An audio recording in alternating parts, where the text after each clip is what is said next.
राजस्थान के बाड़मेर में रविवार को आदिवासी दिवस पर आयोजित हुए कार्यक्रम में राजस्थान के 3 वह नेता शामिल हुए जिन्होंने बीजेपी और कांग्रेस के लिए कहीं न कहीं मुश्किलें खड़ी कर दी थी। रविंद्र सिंह बाटी हो या फिर राजकुमार रोत हो या फिर उम्मीदवार राम बेनीवाल, तीनों एक रोड शो में साथ दिखे गए। उसके बाद राजस्थान में कई सारी चर्चाएं देखने को मिली, कई सारी सियासत देखने को मिल रही और कई सारे जो राजनीतिक कार्य है वह अलग अलग मायने उसके निकाल रहे। दरअसल रविवार को जो बाड़मेर है वहाँ पर एक कार्यक्रम आयोजित होता है और उसमें विश्व आदिवासी दिवस पर हज़ारों लोग शामिल होते हैं, जिसमें राजस्थान के 3 बड़े दिग्गज जो शामिल होते हैं और उसमें राजकुमार रोत भी शामिल होते हैं। जिस तरह से राजकुमार रोत मंच से कहते हैं कि राजस्थान में भारत आदिवासी पार्टी 2 से 3 सीटों पर चुनाव लड़ने जा रही है। उसके बाद कई सारी बातें सामने आ रही है। एक तरफ गठबंधन को लेकर भी चर्चा जोरों पर। राजकुमार रोत ने कहा कि भारत आदिवासी पार्टी गठबंधन नहीं करेगी, अगर ज़रूरत पड़ी तो करेगी, बाकी स्वतंत्र रूप से चुनाव लड़ेगी। जिस तरह से सलूम्बर और जो 84 सीट है उस पर गठबंधन की चर्चा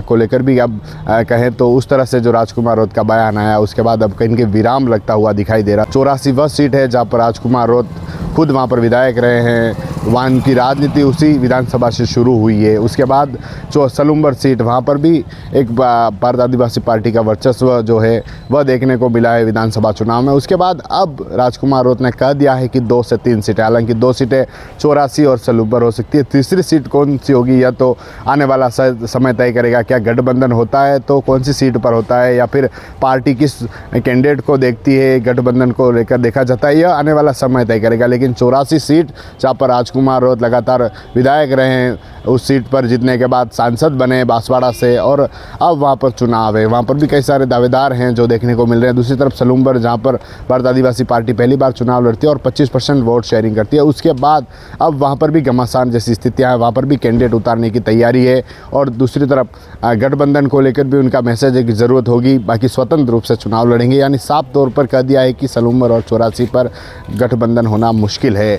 अब देखने वाली ये बात होगी कि आगे गठबंधन होता है, किस तरह से कांग्रेस के नेता है या फिर जो दूसरे दल है वह गठबंधन करते हैं चुनाव में या फिर क्या रहता है, आने वाला समय तय करेगा। TV9 के लिए राजेश टांगी।